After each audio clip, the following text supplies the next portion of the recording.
Welcome to the deep dive.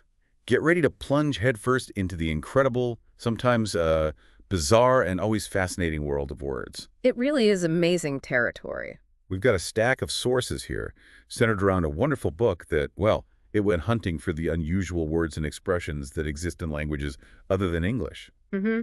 Our mission today, to explore these linguistic treasures, uncover some surprising insights, and really see how language acts like a mirror, you know. Yeah, reflecting both those universal human experiences and the truly unique perspectives shaped by different cultures. Exactly. Think of it as a journey through a collection of linguistic gems you provided for us, sourced from all corners of the globe. That's right. And the author's motivation for putting this collection together was really about finding those specific concepts or feelings that, well, English doesn't quite capture in a single word. Right. It highlights just how rich languages can be, and sadly, the potential loss we face as some languages disappear. It's actually a follow-up to an earlier exploration called The Meaning of Tingo. And these words come from everywhere. I mean, major languages you know well, German, Japanese, Spanish, but also Indebele, Bakweri, Yamana, Kiriwina, Inupiat. Just loads of them. A huge range. What's fascinating is how they often encapsulate entire ideas, observations, or subtle feelings that would take, well, a whole phrase or even a sentence to explain in English. Exactly. They aren't just simple one-to-one translations. They show how different cultures slice up reality in, unique ways. This is where it gets really interesting. Okay, let's unpack this stack of sources then and see what linguistic gems we can find together. Sounds good. Where should we start? Well, let's start by looking at how languages describe people. Sometimes the descriptions aren't exactly flattering. Tickles. It's true. It seems many languages have developed very specific terms for common personality types or flaws that we all seem to recognize, often using quite vivid metaphors. Like this one from Syrian Arabic, halab el namtle. It literally means ant milker. Ant milker. Yeah. And it's used to describe a miserly person. Oh. Can you just picture someone trying to get milk from an ant? What does that image tell you about the miser in that culture's view? It's the ultimate image of trying to get something from nothing, right? Squeezing every last drop. It perfectly captures that sense of extreme, almost absurd stinginess. Definitely. And then you have concepts like the German Berendienst or the Japanese Aragadamewaku. Both describe an act that was intended as a favor but turns out to be unwelcome or even harmful. Berendienst. A bear service. What's the implication there? Bit clumsy. Exactly, like trying to help by, hugging someone too hard, well-meaning but ultimately damaging, a clumsy, overwhelming sort of help. Okay. But what's particularly fascinating is the Japanese arigato It adds this layer where, because it was presented as a favor, social convention still requires you to express gratitude. Oh, wow. Yeah, even though it caused you trouble, you're sort of trapped. So you're stuck being thankful for something you didn't want. That's a specific kind of social awkwardness. English doesn't really bottle into one word, does it? Not neatly, no. We also found the Hungarian sock barbar described as a crank, obsessed with their subject. Right, the sort of single-minded expert who lacks broader perspective. And the Czech virulent for a chronic complainer. We all know one of those. Chuckles, probably. And the Germans, they seem to have a real knack for colorful terms describing difficult types. They really do. There's Klugscheißer, or smart shitter for a know-it-all. Yep, heard that one. Warm dusher, warm showerer, for someone seen as soft or, maybe a bit wimpy, easy on himself. Warm shower. As an insult, that's brilliant. It just paints such a picture. Doesn't it? And trittbrettfahrer, someone who rides on the stepping board, basically taking advantage of others' efforts, a freeloader. Okay, so it seems across cultures, we're all too similar sometimes in the annoying behaviors and flaws we observe in others. These words just nail them. It seems so. And languages have idioms for that too, describing character traits that are seen as unchangeable, fixed. Like the Swabian German saying, you cannot turn a farm horse into a racehorse. Exactly. Or the Arabic proverb, the dog's tail remains crooked even if it's put in 50 molds. Very much like our leopard can't change its spots. It connects to that fundamental idea that some things about personality are viewed as, well, deeply ingrained and impossible to alter. Precisely. Deep-seated stuff. Okay, so moving from describing people's fixed traits, how do other languages capture our emotional landscape? Feelings. Well, languages offer really unique ways to express everything from pure joy to deep sadness, fear, and even specific mental states, often using physical sensations or, again, vivid imagery. I love the Ngangala word kusamba. It means to skip, gamble, or express uninhibited joy.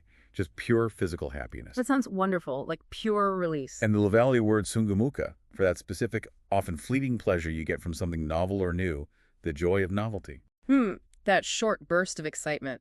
And there's a rather poignant one from Malagasy, Fali Mbonindoza. What's that?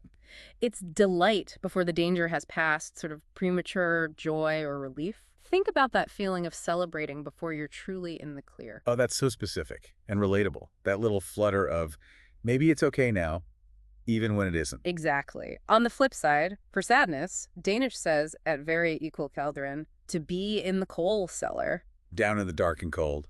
Makes sense. And German has da stehen wie ein begossener Pudel, to stand there like a soaked poodle, to look really depressed and miserable. Chuckle slightly. A soaked poodle. Yeah, that works.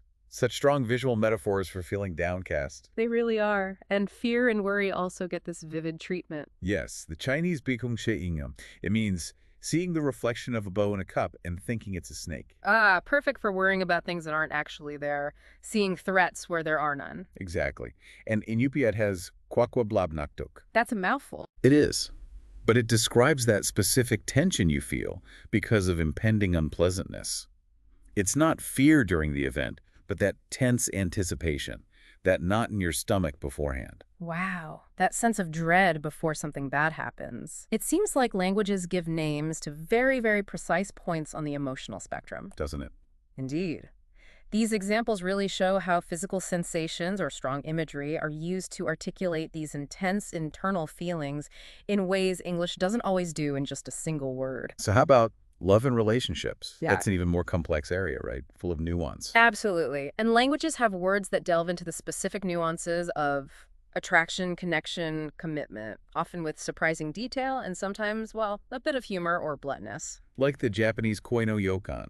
I found this one fascinating. It's that sense you get on a first meeting, that something is going to evolve into love. Right. It's not love at first sight. It's the premonition of love. Exactly. It's not love yet, but you have this feeling, this potential. That captures a very specific, almost fragile moment in potential romance, doesn't it? It really does.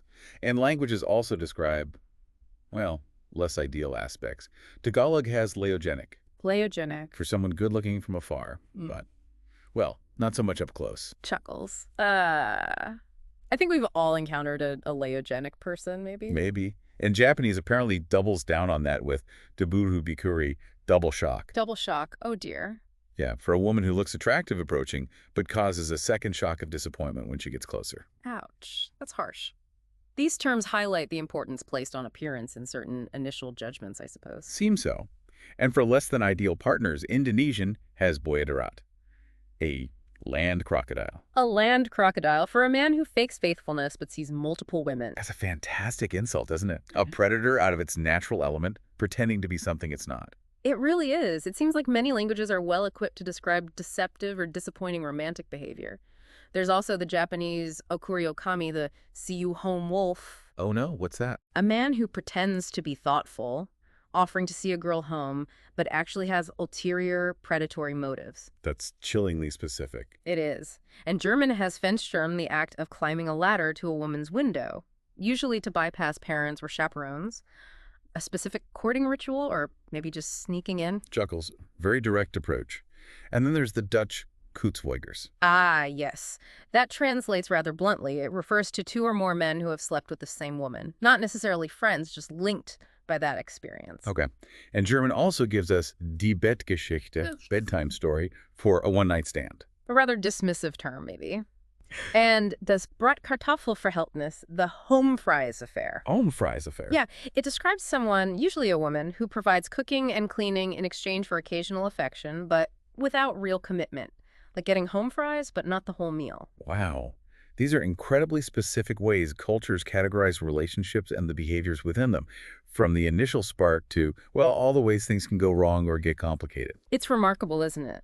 We also saw brief mentions of family words that encode specific cultural structures, like detailed Urdu terms for addressing different ants, depending on the side of the family. Right, showing specific kinship lines mattering. Or the Fiji Vasu custom, giving sons specific rights and power over their mother's home area and property, language locking and social structure. It shows how language isn't just about describing universal feelings, but also about solidifying cultural norms and social structures within the family unit itself. Absolutely. Embedded right there in the words. Okay, so stepping out of those close relationships, how do we describe our interactions in the broader social world with, everyone else? Well, languages have specific words for social dynamics, how we deal with guests, welcomed or otherwise, and even the intricacies of arguments, the whole social dance. Like the Sangha word, bukaladza. It means to dispel boredom by visiting someone. Ah, I like that. Sometimes you just need to go find some social energy, right? A purpose-driven visit.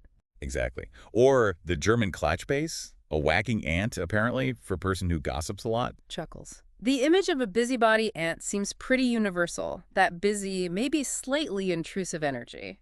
And Central American Spanish has paracaidista, a parachutist. Parachutist. Yeah, for a freeloader, a gate crasher, or even someone jumping into a discussion without knowing anything about it, just dropping in uninvited. Someone just dropping in unexpectedly? Literally or figuratively. I like that metaphor, very visual. And the Polish parapetoka, literally a windowsiller. A windowsiller, what's that for? It's for the first party in a new apartment when you don't have any furniture yet, so everyone ends up sitting on the windowsills. Oh, that captures a very specific, slightly awkward, but often memorable social ritual, doesn't it? Making do. It really does. And of course, there are universal sentiments about guests overstaying their welcome, captured in idioms like the Italian one. Ah, yes. The guest is like a fish. After 3 days, he smells bad. Softs. Grim, but effective. It's pretty clear that navigating interactions with other people, whether you invited them or not, is a universal experience that languages describe in wonderfully diverse ways. And what about when those interactions go sour? Arguments. We certainly have plenty of ways to describe those. Oh, yes. Languages offer terms for very specific types of arguments and insults. The French have une querelle d'allemand, a German argument. A German argument, what does that imply? Apparently it's for a quarrel, started for no real reason, just picking a fight for the sake of it. An interesting cultural observation embedded there, perhaps. Maybe a historical echo. And Mexican Spanish gives us stages of losing patience. This is great. Oh, yeah. First, alucinar, a alguien just being fed up with someone's presence. Then, estar como agua pasa, chocolate, hot as water for chocolate, meaning furious. Like boiling point furious. And finally, pararse de pestañas, literally to stand on your eyelashes, just completely losing it. Wow. To stand on your eyelashes.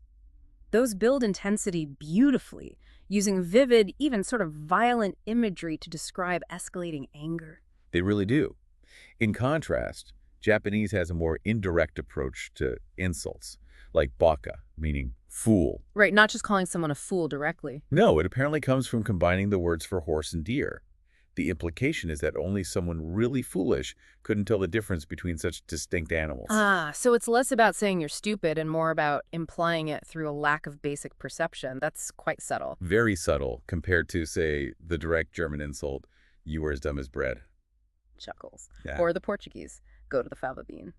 Or Finnish, ski into a spruce. Just telling someone to get lost, basically. Yeah, much more direct. And the incredibly visual Puerto Rican Spanish tener una cara de teléfono ocupado, to have a face like a busy telephone, meaning to look angry or unapproachable. Like you're getting a busy signal from their face. Oh, perfect. Okay.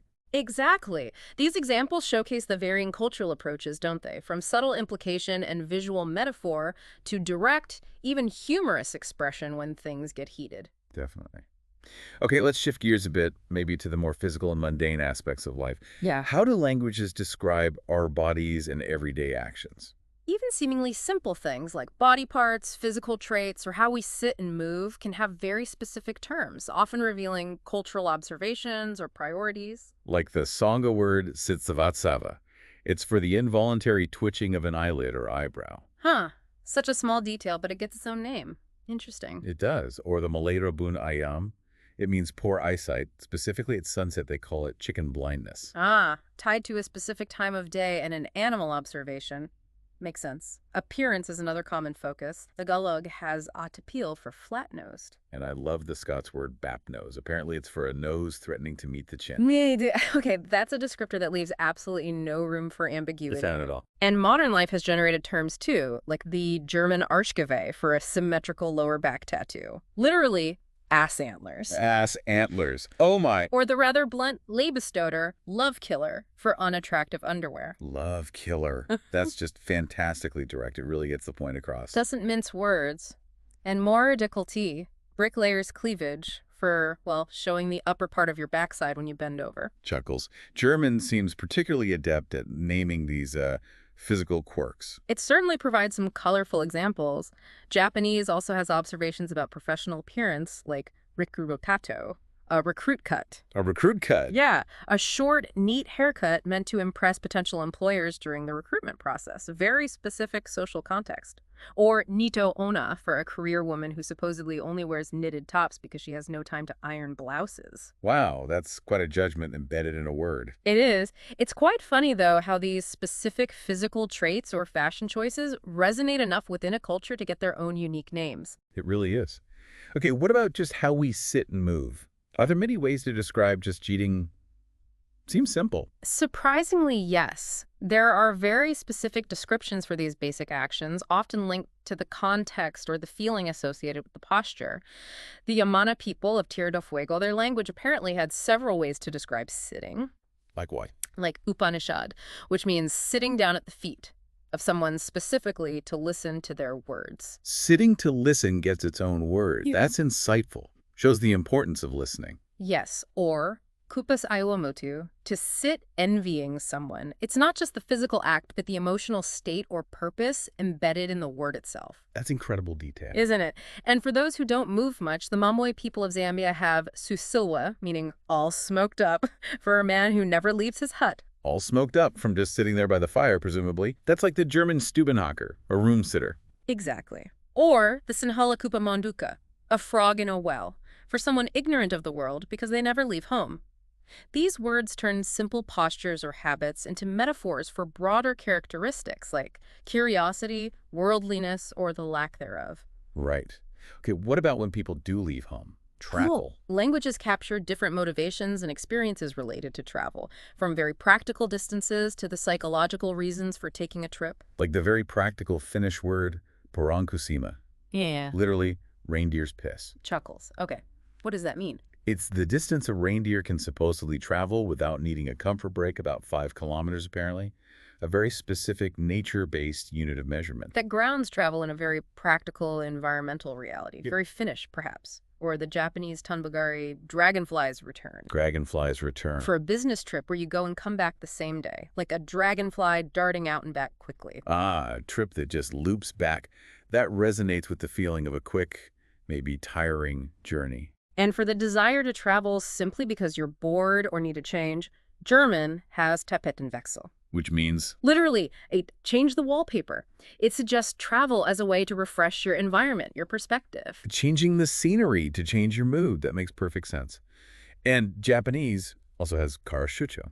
What's that? An empty business trip, apparently getting travel expenses approved and paid for a trip you didn't actually take. Chuckles. Okay, that's a very specific type of minor fraud. Seems so. And what about food and drink? Things that fuel these bodies and journeys. Surely lots of words there. Oh, absolutely. Meal times, specific foods, and especially drinking habits generate their own specific vocabularies across cultures, often tied to social rituals or consequences. Hungarian has munkavacsora, a working dinner. Pretty simple. Functional term for a common modern practice. Very straightforward. Welsh, though, has a term for a very specific breakfast. Hoyadin. It means a duck. A duck for breakfast. It refers to the small breakfast supposedly eaten by a newly married man leaving for work after intimacy with his new wife. Well, that's incredibly specific. Yeah. It encapsulates a whole set of cultural circumstances and maybe assumptions in just one word. It certainly does. And Malay has kemerak for being ravenously hungry, specifically after an illness. Ah, that recovery appetite. Exactly. And for specific foods, Swedish smörgås, for a sandwich, literally means butter goose. The origins are debated, but it's a common word now. Butter goose. And Russian has doklaya sobaka, a dead dog, as slang for a low-quality Frankfurter. Chuckles. Not very appetizing. German has dry Männer Wein, three-man wine. Three-man wine. Wine so disgusting it supposedly takes 3 men to drink it, 1 to hold the drinker down, 1 to pour it, and the drinker makes the third. Okay, that's vividly terrible. And the Russians, predictably perhaps, have a wealth of terms related to vodka and drinking. Pagoda shepchit, the weather is whispering, can mean having a desire to get drunk. I like how that shifts the blame to the weather. Makes it sound almost inevitable. Doesn't it? There's busats for drinking alone, deryabnuts for drinking quickly just to warm up, gorlo for drinking straight from the bottle. Wow. Specific verbs for different ways of drinking. Verspriskivats for drinking to celebrate something, like a purchase. Deganyatsia for drinking more to catch up with others who are already drunk. Odgliansavats for drinking beer or wine after vodka, sort of polishing it off. Polishing off the vodka with beer. Okay. And ostagrametsia, which is specifically to drink 100 grams of vodka as a hangover cure. A very specific quantity and purpose. Hair of the dog, Russian style. Precisely. These terms capture specific rituals, motivations, and even consequences related to drinking, highlighting its cultural significance, certainly in Russia. And German describes being drunk as sternhagelvoll. What's that mean? Full of stars and hail, just completely chaotically drunk. Full of stars and hail. That's a fantastic image for being out of it. Yeah. And the Russians also have an idiom for regret after drinking. Kusat sevelokti, to bite one's elbows. Yeah. Expressing that impossible to reach regret. Perfect. It's truly fascinating how specific cultural rituals or consequences related to food and drink become encoded in language with such incredible detail. It really is. Okay, so language also captures the tougher sides of life, right? Yeah. Work, money, crime, and even death. Yes. These universal challenges seem to generate a wealth of specific and often colorful terms, reflecting the struggles and observations of daily existence across cultures. For work and effort, or maybe lack thereof, there's that great Russian proverb. Если хочется работать, слев поспи, и всё пройдет. Chuckles, which means... If you feel an urge to work, take a nap and it will pass, highlighting a very wry approach to laziness. That proverb definitely has siblings in many languages, like the Ukrainian one, robotanevov, vilisnevitachik. Work is not a wolf, doesn't run into the woods. Meaning, you can always do it later. It'll still be there. That shared humorous perspective on procrastination. Exactly. And we see specific professions getting unique, sometimes metaphorical names. The German Seelenklempner.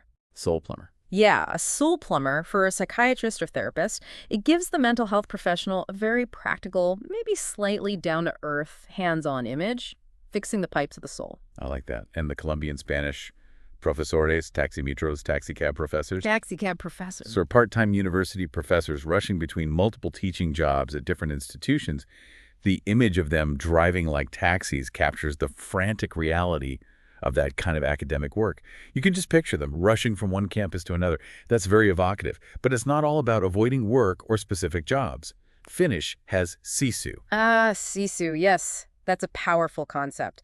Obstinate determination, heroic guts, perseverance against the odds, facing adversity with unwavering courage. Often cited as key to the Finnish national character, right? Very much so. On the other hand, languages also name those who get bogged down in small things. The German Erbsenzähler. Counter of peas. Exactly, a counter of peas. Someone overly concerned with small, insignificant details.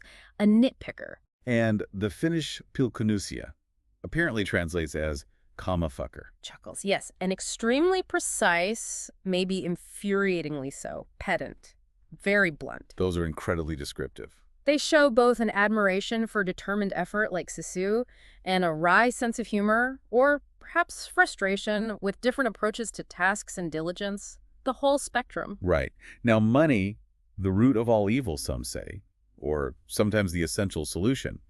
Languages must describe financial states and transactions with vivid imagery, too. Oh, absolutely. To be broke, for instance. Venezuelan Spanish says you are más limpio que sobaco de rana. Cleaner than a frog's armpit. Exactly. How clean is a frog's armpit? Presumably very clean, or at least seen that way metaphorically. It's a memorable image for having absolutely nothing. It really is.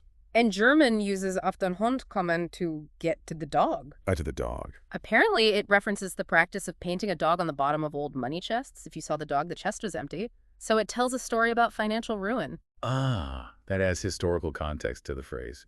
That's fascinating. And languages also describe informal economies, don't they? Yes, like the Russian chelnoki, meaning shuttle traders. These were people, especially in the 90s, who'd travel back and forth, buying goods cheap somewhere else, maybe from the back of lorries, and reselling them. Right, filling a gap in the market. Or Mexican Spanish limpia parabrisas, literally windscreen wipers. For the street kids who wash car windows at traffic lights for money. Exactly.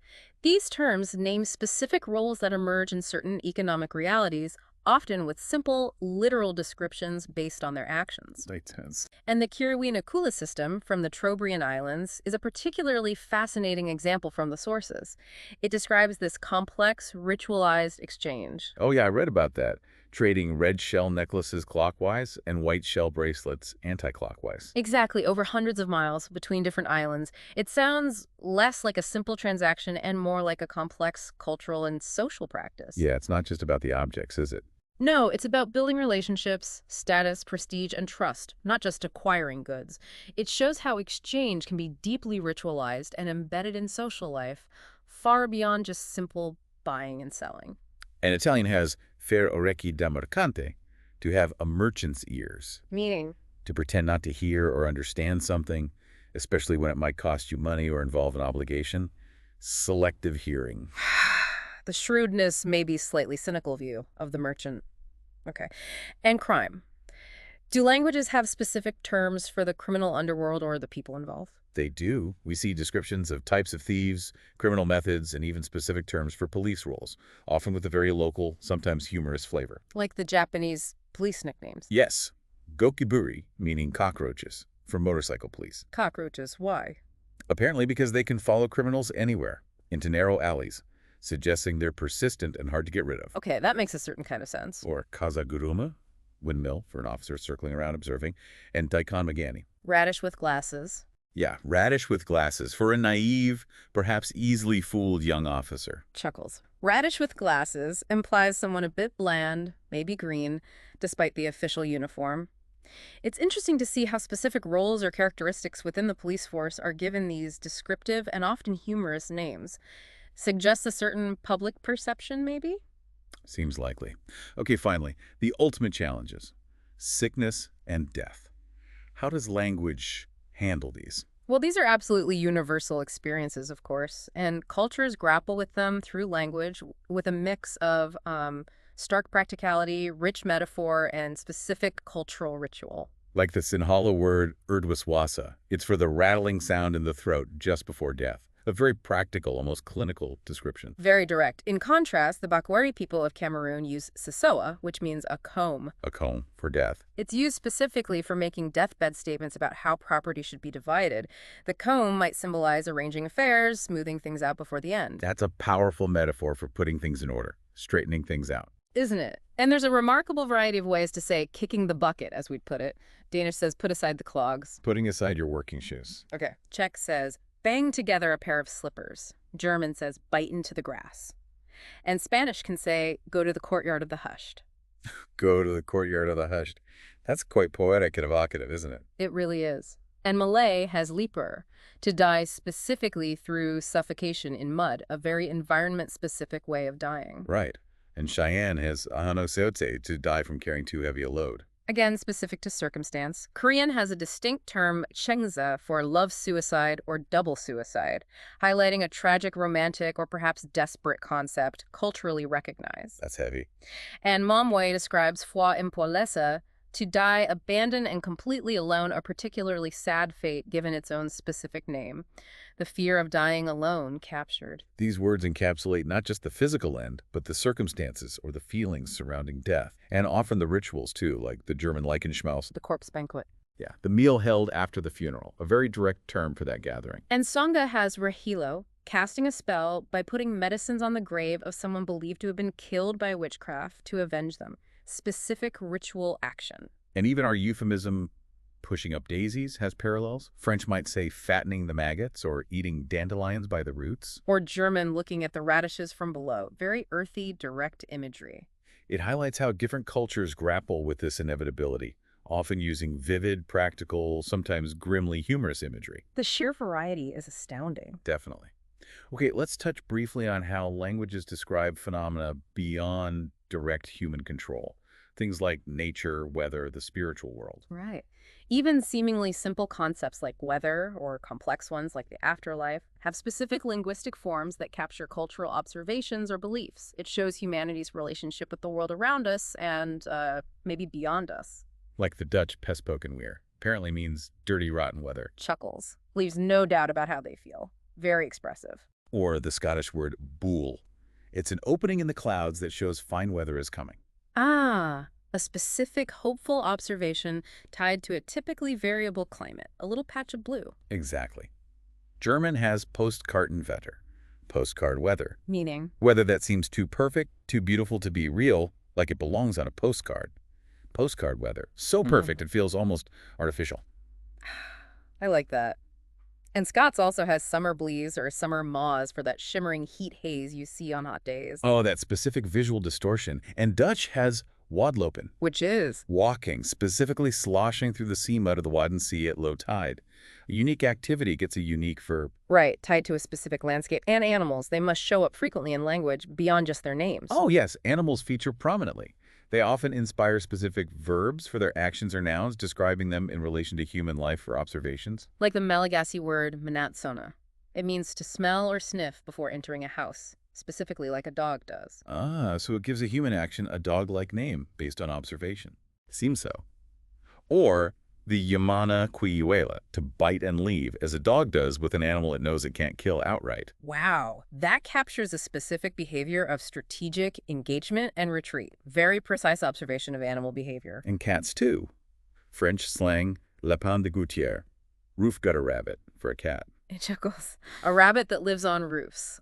Okay. And Gallo, a language in Brittany, has échauffourée for a tickled cat that hides under furniture afterward. The word for that specific reaction, that's amazing. Our observations of the natural world and the animals around us are clearly deeply embedded in our languages, aren't they? Providing metaphors and specific terms for actions and appearances. Absolutely. Finally, what about the great beyond? The mysteries of life and death that we just touched on, the spiritual realm. Concepts of the afterlife, spirits, deities.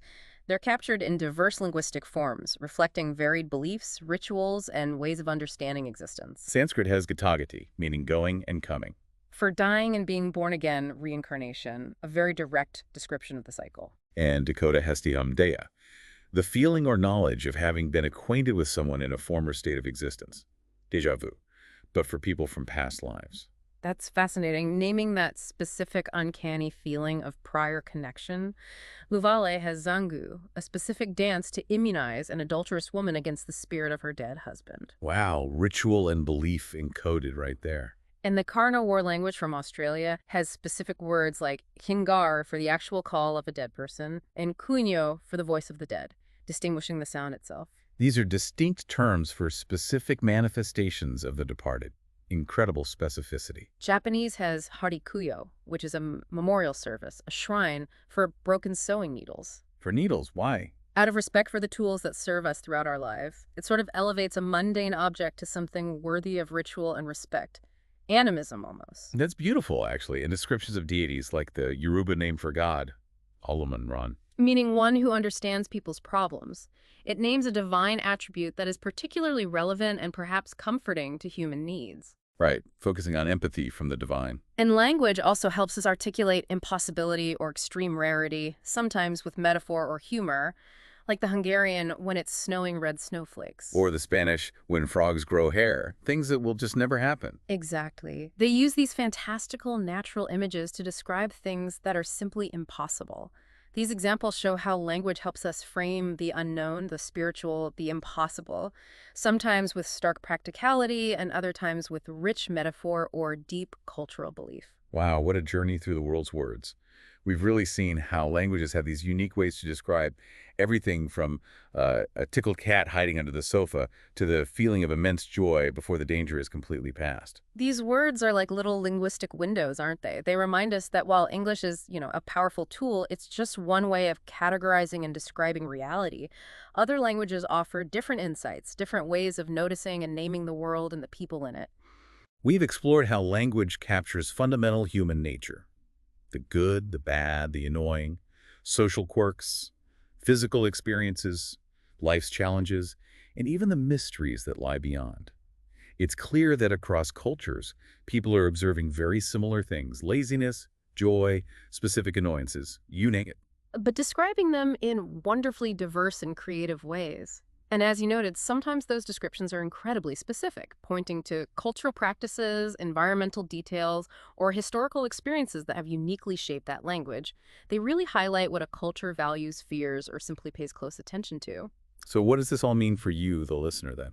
Well, maybe consider how encountering just a few of these words might subtly change the way you see the world, or at the very least, give you a new perspective on how you might describe the people and experiences in your own life. It can make you more attuned to nuances you hadn't really named before. Yeah, it makes you wonder, doesn't it? What everyday feeling, what common situation, what tiny observation in your own life is still waiting for the perfect word to describe it?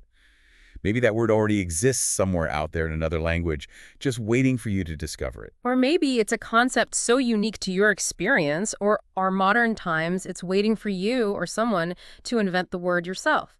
Language isn't static, it's constantly evolving, constantly adapting. Sure. And every unique concept, every subtle nuance waiting to be named is really a chance to enrich our collective understanding of the human experience. Keep exploring those words out there. Hmm. That's it for this deep dive.